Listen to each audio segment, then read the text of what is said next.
Hi guys, එනවද මාත් එක්ක අද දවල්ට උයන්න? අපි මුලින්ම අද උයන්න මාළු අරගමු. අපි මාළු මාමවත් නතර කරගෙන මාමට කියන මාළු කූරියකුත් තෝරලා මාළු ටිකත් කපාගෙනම යමු. මාම මාළු ටික කපනකම් මම ඔයාලට කියන්නම් මගේ අද මෙනු එක මොකක්ද කියලා. මම අද හදනවා මාළු මිරිසට හදලා මෑ කරල් තෙල් දාලා ඒකට කී දාලා හිඳවලා මුගුණු යන කොළ මැල්ලුමක් හදනවා. ඒත් එක්ක මුදේ හදපු පරිප්පුයි හාල් මැස්ස බෙදුනුත් තියෙනවා. අපි බලමු අද කොහොමද මගේ මෙනු එක මං හදන්නේ කියලා. දිගට මාත් එක්ක එකතු වෙලා ඉන්න. දැන් අපි මාමට කියන මාළුවගේ හැම ටිකත් අයින් කරගෙන මාළුවත් කපාගෙන ඉවරයි. අපි දැන් මේ ටික හොඳට සෝද ගන්න ඕන. මේක නම් 5-6 වතාවක් හොඳට සෝද ගන්න. නැත්නම් මාළු පිළිගඳ එනවා. මේ මාළුවෙන් ඉතුරු වෙලා තියෙනවා නම් තව අයින් කරන ඒවා ඒ ටිකත් අයින් කරගෙනම අපි මේ ටික හොඳට සෝද ගමු.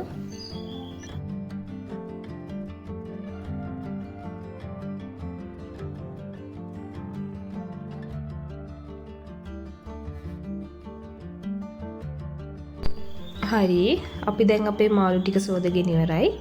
අපි දැන් මුගුණු යන කොළ ටික තෝරගමු. මේ වගේ දඬු කොටසේ තියෙන මෝරපු ටික අයින් කරලා දළු ටික තමයි අරගන්නේ. ඒ කියන්නේ මෝරපු නැති ටික තමයි අරගන්නේ. මේ විදියට ඔක්කොම ටික හොඳට තෝරලා අයින් කරගමු. මොකද මේ වගේ කොළ සමහර ඒවා වේලිලා තියෙනවා, සමහර ඒවා තැඹිලා තියෙනවා. අපි හොඳ කොළ ටික විතර තෝරලා අරගමු. අපි දැන් අපේ කොළ ටිකත් තෝරගෙන ඉවරයි. ඒ ටිකත් අපි හොඳට සෝදගමු. මේකත් හොඳට 2-3 වතාවක් සෝද ගන්න.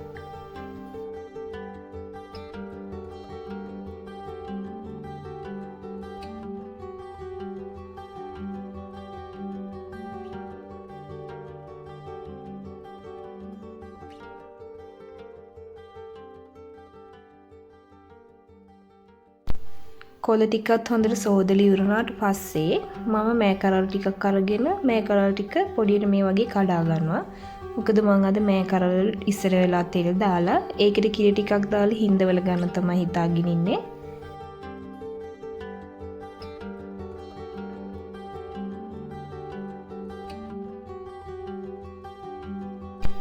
අපි දැන් අපේ මෑ කරල් ටිකත් කඩාගෙන ඉවරයි. අපි දැන් මේකත් හොඳට සෝද ගන්න ඕන 2-3 වතාවක්. මේ ටිකත් හොඳට සෝදගෙන අපි මේ ටික පැත්තකින් තියාගමු.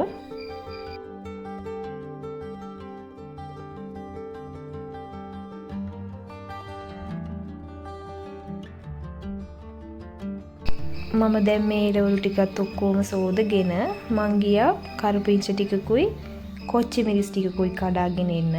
මේ ඔක්කොම අපේ වත්තේ තමයි තියෙන්නේ. මේ තියෙන හොඳට ඉදුණු කොච්චි මිරිස්. ඒත් නැත්තම් හිනි මිරිස් කියලාත් කියනවා, පෙට්ටි මිරිස් කියලාත් කියනවා. අපි ඒ ටිකකුත් කඩාගමු.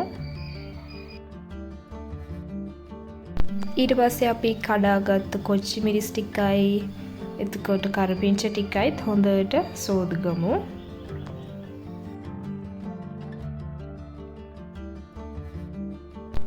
මම හැම එළවලුවකටම ඕන කරන රම්පේ, කරපිංචා, ලූණු, අමු මිරිස්, කොච්චි එකපාර කපා ගන්නවා.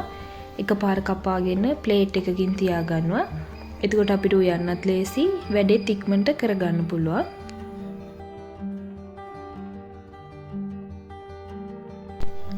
මම මුලින්ම රතු ලූණු ටික කපා ගත්තා. කෑම වලට රතු ලූණු දැම්මම තමයි ගොඩාක්ම රසවත්.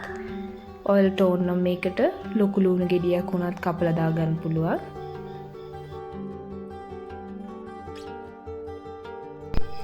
දැන් මම කොච්චි මිරිස් ටිකත් කපා ගන්නවා. ඒත් එක්කම අමු මිරිස් ටිකත් කපා ගමු.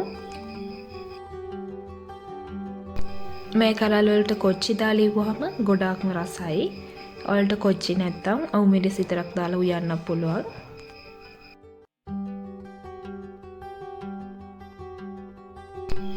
ඊට පස්සේ මම කරපිංච ඉති දෙකක් ගත්තා. කරපිංච ඉති දෙකේ කොළ ටිකත් මේ වගේ හොඳට සූරලා අරගත්තා.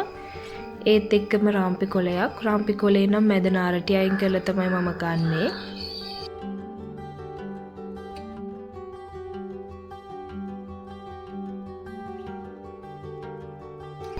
අපි දැන් මේ ටික පැත්තකින් තියාගමු. ඊට පස්සේ අපි කොළ ටික හොඳට ලියාගමු. මම නම් කොළ ටික ලියන්නේ මේ විදියට. අපි මේ කොළ ටික හොඳට හීනි වෙන්න කපාගමු. එතකොට තමයි කොළ මැල්ලුම ගොඩාක් රසවත්. එතකොට අපිට මේක ගොඩක් මලවන්න ඕනේ. අපිට මේක ලස්සන කොළ පාටටකට මලවලා ගන්න පුළුවන්. ඔයාලා මේක මලවල කන්න කැමති නැත්නම් ඔයාලට මේක අමුවෙන් සම්බෝල හදලා කන්න පුළුවන්. ඒකත් ගොඩාක් රසවත්. ඒක හදන්නේ ගොටුකොළ සම්බෝල හදනවා වගේමයි. ඔයාලා හැමෝම ගොටුකොළ සම්බෝල හදන්න දන්නවනේ. ඒ විදිහට හදලා බලන්න හරිම රසවත්. මම ඒ උනාට අද කොළ ටික මලවල තමයි ගන්නෙ.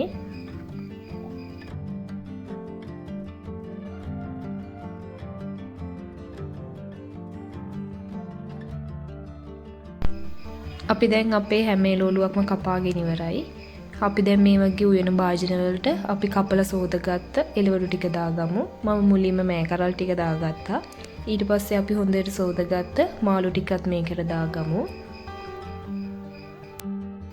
ඒත් එක්කම අපි කපාගත්ත ලූණු, මිරිස්, කරපිංචා, තක්කාලි ඒ වගේ දේවල් ඔක්කොම එකපාර මේ ටිකට දාගමු. එතකොට අපිට හරීම ලේසි.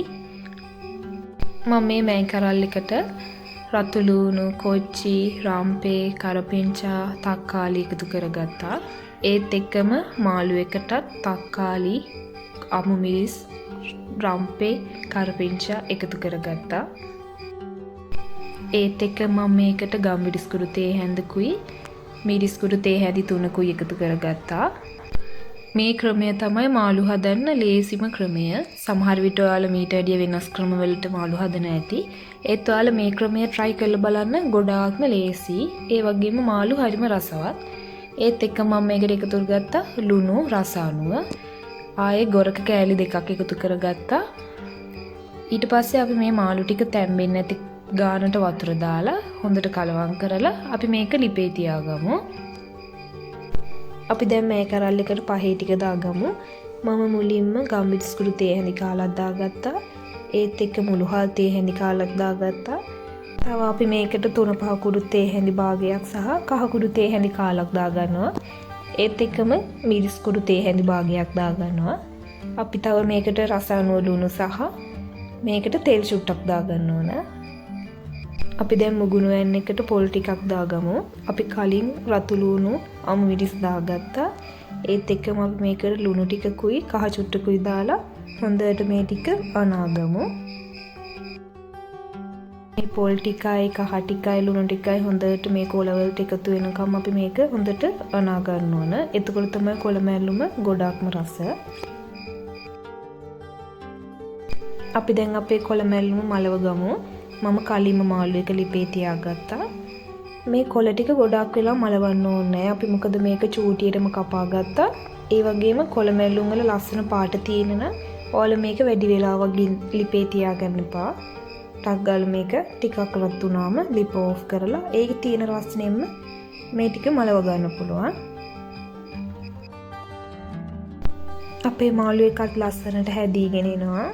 ඒත් එක්ක මම ලිපේ තියාගන්නවා අපේ මෑකරල් ටික. ඉස්සරලා මෑකරල් ටිකට අපි තෙල් දාගත්ත නිසා තෙල් වලින්ම පොඩ්ඩක් මේක මැලවෙන්න අරිනවා. ඔයාලා හොඳට මේ ටික කලවම් කරලා ලිපේ තියාගන්න. ඒ ටික පොඩ්ඩක් වෙලා මැලවුණාට පස්සේ මම දියකිරි කෝප්පයක් දාගත්ත මේකට. අපි දියකිරි ටිකක් දාලා ලිපේ තියලා ඒ ටික හිඳුනාම මිටි කිරි ටිකක් දාගන්නවා.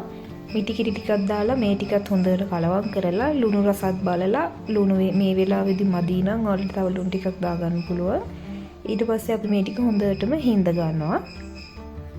අපි දැන් එළවලු ටික ඔක්කොම හදාගෙන ඉවරයි. මම දැන් උයාගත් එළවලු හැම එකක්ම මේ වගේ වෙනම භාජන වලට දාගන්නවා. මුලින්ම මම මාළු ටික දාගත්තා. ඊට පස්සේ මෑකරල් ටික දාගෙන ආයේ කොළ මැල්ලුම් ටිකක් දාලා අපිට අයින් කරගන්න පුළුවන්. එතකොට අපිට මේ උයාගත්ත හැම භාජනයක්ම සෝදලා අයින් කරගන්න පුළුවන්. අපි දැන් බලමු අපි ලස්සනට මේ බත් එක බෙදාගමු. මුලින්ම මම සුදු බත් ටිකක් බෙදාගත්තා. ඒකටම මුගුණු වෙන කොළ මැල්ලුම් ටිකක් දාගන්නවා.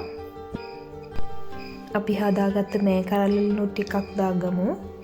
ඒත් එක්ක මම උදේ හදපු පරිප්පු ඉතුරු වෙලා තිබුණා. ඒ පරිප්පු ටිකකුත් දාගමු. තව හාල් මැස්ස බැදුනුත් තියෙනවා. ඒවත් ටිකක් දාගමු. තව අපි හදපු මාළු ටිකත් මේකට දාගමු. මේ වෙලාවේදී අපිට එළිය හොඳටම වහිනවා. මේ වෙලාවට උණු බත් එක්ක මේ මෙනු එක නම් නියමටම සෙට් වෙනවා. ඔයාලා හදලා බලන්න. ඔයාලා මගේ වීඩියෝ එකට කැමති නම් මගේ channel එක subscribe කරන්න. ආයෙත් දවසක මේ වගේ ලස්සන වීඩියෝ එකකින් හමු වෙමු. ගිහින් එන්නම්.